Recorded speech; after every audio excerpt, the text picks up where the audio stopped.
नजरा लगे ना मेरी ओए भाई जिन्ना सोना ना कोई होया ना कोई होना जे मैं तन्ने सोना। আসসালামু আলাইকুম, হাই, কি অবস্থা সবার? তো আজকের ব্লগটা হচ্ছে আমি গ্রামে গিয়েছিলাম, তো সেখান থেকেই ছোট ছোট ক্লিপ নিয়ে একটা ব্লগ বানাই ফেলছি। গ্রামে যাওয়ার প্ল্যানটা যদিও আমারই ছিল, সবাইকে অনেক কষ্টে রাজি করাইছি। সবাই যেহেতু রাজি হয়ে গেছে, তো আমরা ঠিক করছিলাম যে আমরা বিকালেই বের হয়ে যাব। এজন্য তাড়াতাড়ি হচ্ছে প্যাকিং ট্যাকিং করতেছিলাম। আমার ফ্যামিলি মেম্বাররা লেট করতেছিল, তাই আমি এখানে দাঁড়ায় দাঁড়ায় ঢং করতেছি ছায়ার সাথে।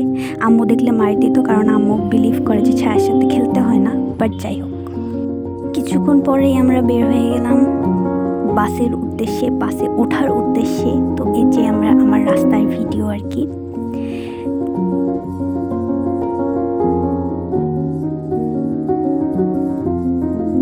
Bye bye.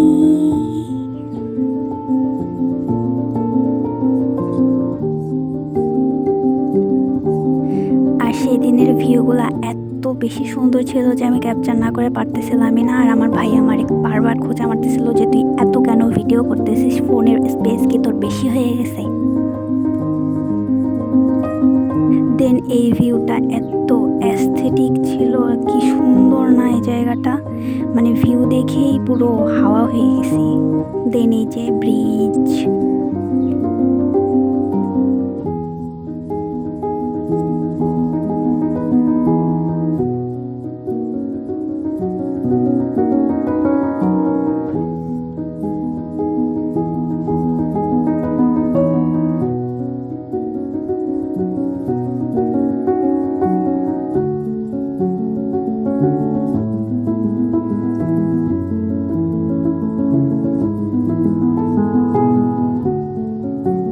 পরে এখানে কি কিনে কি খাইছিলাম মনে নাই। ও যাই হোক, আমার বোন দেখাচ্ছে বের করে, ও পুরি, হ্যাঁ পুরি কিনছিলাম আমরা, ভাইয়া কিনে দিছিল।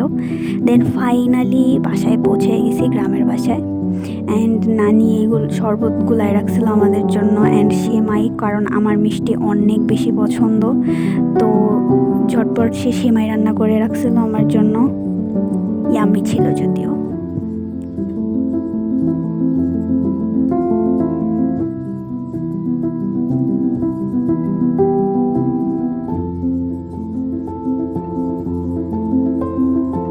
তারপরে আমরা যেহেতু যাব, সেজন্য মামা যে অনেক জিনিসপত্র মানে কেনাকাটা করে নিয়ে আসছিল, যে তাজা মাছ নিয়ে আসছিল। এর জন্য আমি পেঁয়াজ টিয়াজ কেটে নানিকে হেল্প করতেছিলাম।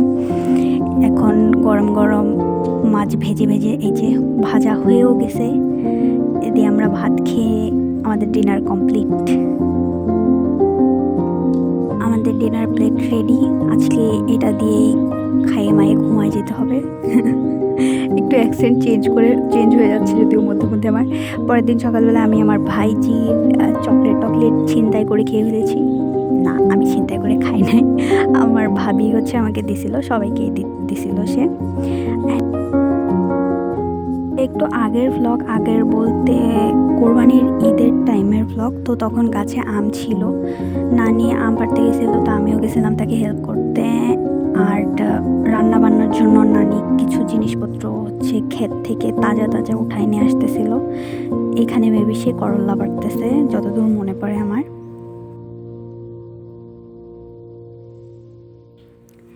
তারপরে ফেরত এসে দেখলাম যে ভাইয়া কাঠবাদাম কাটতেছে, হোয়াট এভার ইট ইজ করতেছে, যাই হোক। আর ওই যে ছোট ছোট দুইটা পা দেখতে পাচ্ছেন, ওটা হচ্ছে আমার ভাইজি। ছোট মানুষ, ওখানে খুব খুশি বাদাম খেয়ে।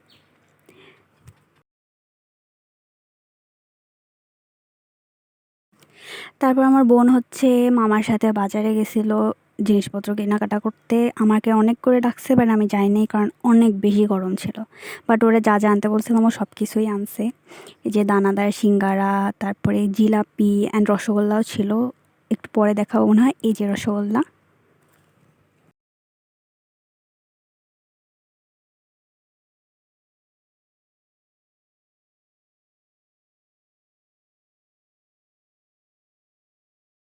তো ক্ষেত খ্যাত বাগান হোয়াট এভার ওইখান থেকে আনা হচ্ছে করলা নানি ভাজি করে দিল।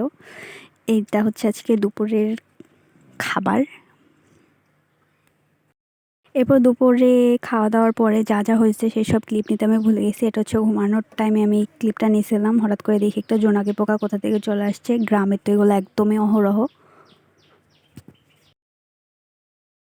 এই যে আমাদের পুকুর পাড়, এখন যদিও ঘাটটাট ওইভাবে সুন্দর করে দেয়া নেই, কিন্তু একটা টাইম ছিল যখন অনেক সুন্দর করে ঘাট দেয়া ছিল অ্যান্ড পুকুরের পানিও আরও বেশি ছিল। এরপর দেখি হঠাৎ করে বৃষ্টি হওয়া শুরু হয়েছে। ইট ওয়াজ সো পিসফুল। একে তো গ্রাম, এত গাছগাছালি, তার উপর বৃষ্টি হচ্ছে, আবহাওয়াও পুরো ঠান্ডা হয়ে গেছিল, অনেক শান্তি লাগতেছিল। আমার বোন হচ্ছে রসগোল্লার যে রস ছিল সেটার মধ্যে মুড়ি টুড়ি দিয়ে মুড়ি মাখাইলো।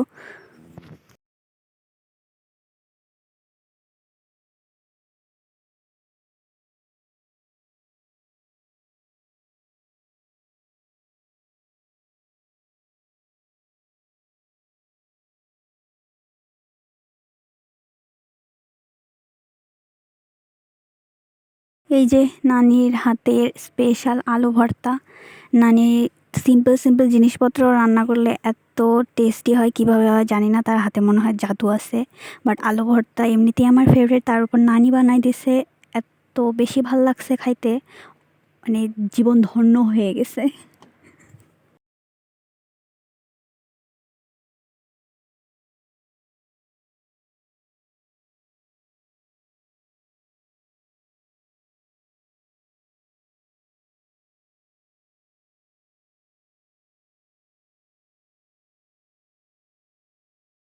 সন্ধ্যায় হচ্ছে একটু টুকিটাকি হাবিজাবি খাইলাম।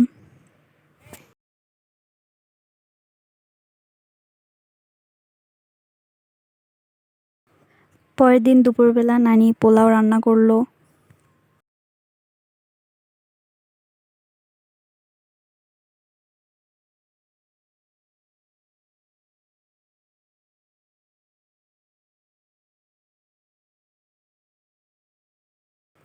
সাথে ছিল ডিম আর চিকেন।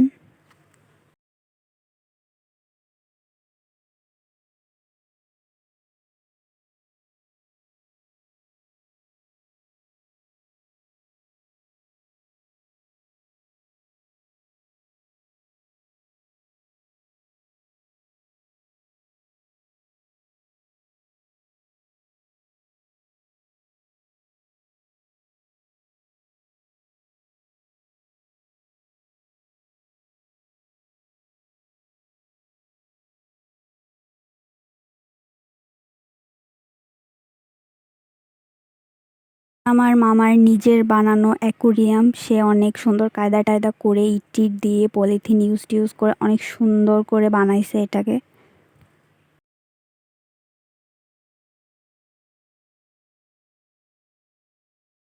এই তো আমাদের আসার দিনের ক্লিপগুলা হচ্ছে এগুলা। আমরা এই দিন চলে আসছিলাম, অনেক বেশি বৃষ্টি টিষ্টি পড়তেছিল, এই জন্য ওইভাবে ভালো করে ক্লিপগুলা নিতে পারি নাই। বাট এই তো, তো সবাই ভালো থাকো, আল্লাহ হাফেজ।